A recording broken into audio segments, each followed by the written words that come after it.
Hey guys, how's it going? Michael Troy here. Today we're looking at Absolute Batman issue 13. Check out that striking Absolute Catwoman cover by series artist Nick Dragata.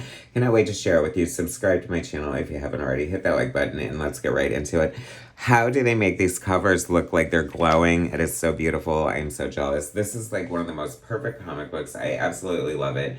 It never fails to like surprise and excite me. I am on a Nick Dragata high right now after reviewing Good Devils, his like manga anthology that came out from Image last week. If you watched my review, you know what I'm talking about. If you don't, seek out my review or seek out the book. It's amazing. Totally worth checking out if you're a fan of Nick Dragata. So this deals with I like that, rather than playing cat and mouse, no pun intended, it's kind of established that Selena and Bruce are already a couple. Abomination, part 5, the most horrifying Bane storyline going on. This is like grotesquerie, body horror, just like everything that has gone wrong can go wrong. Bruce has been held prisoner in Ark M, the torture facility beneath Arkham Asylum, or just like it's so crazy. But basically, they're making monsters, and this is creating all the his rogues gallery, who were formerly his friends, and the ultimate betrayal here. They got to him. He's got like this shit happening. So we don't even know if Bruce is human anymore. Part 5, Scott Snyder, writer, Nick Dragata, artist, Frank Martin, special shout out to amazing colorist of Frank Martin, Clayton Cowles, letterer. It is so good, you guys. Are you loving Absolute Batman? I mean, I say that it's one of my, it's, this and Batman Dark Patterns are easily my two favorite Batman books. They just like bring the best parts of Batman.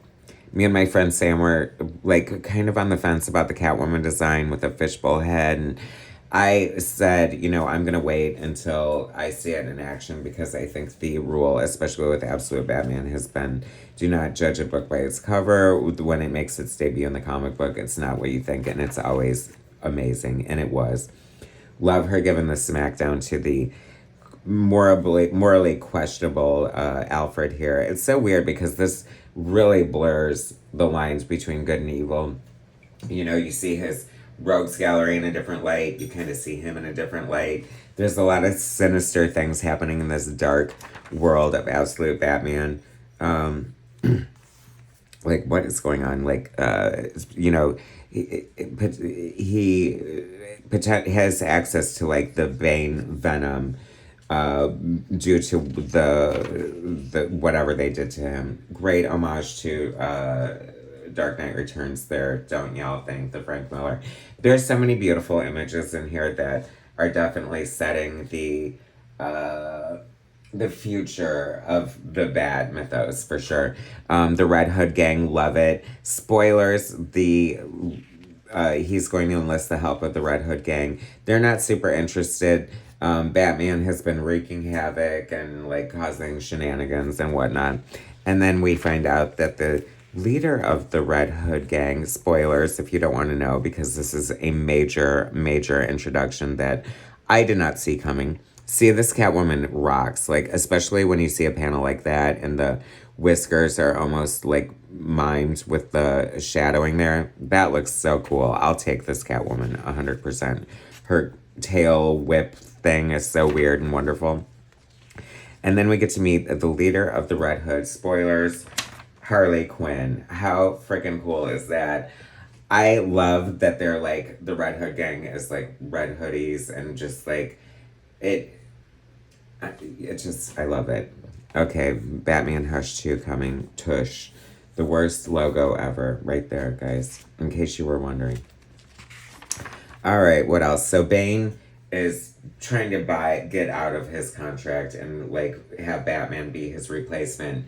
And Batman basically hijacks the TVs, and I just love it. Like this feels so much like oh my god, I can't, like Christopher Nolan's Batman in a way. Like I can hear like the music, I can hear the sound effects, I can hear the voices in my head when I read this. It is so well done and comes alive so well. And I just love that Batman puts forth a challenge to Bane, and he's like, if if I win, then you're done. And if you win, I will take your place and be the monster that you want me to be. And in case nobody knows who I am, I'm Batman. Oh my god, chills, right? It is so good. This book is so amazing. I love it so much. Anyway, so, and I also love the Absolute line does this great thing.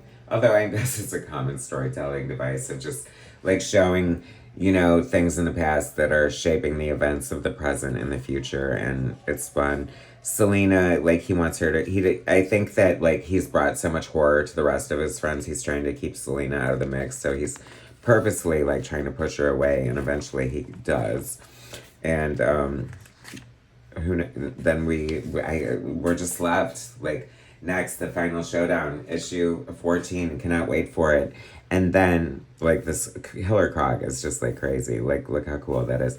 But then we get this ad out of nowhere for the Absolute 2025 Batman annual coming in October, written and drawn by Daniel Warren Johnson, James Herron, and Meredith McLaren. OMG, I cannot wait for that. That is going to be so cool.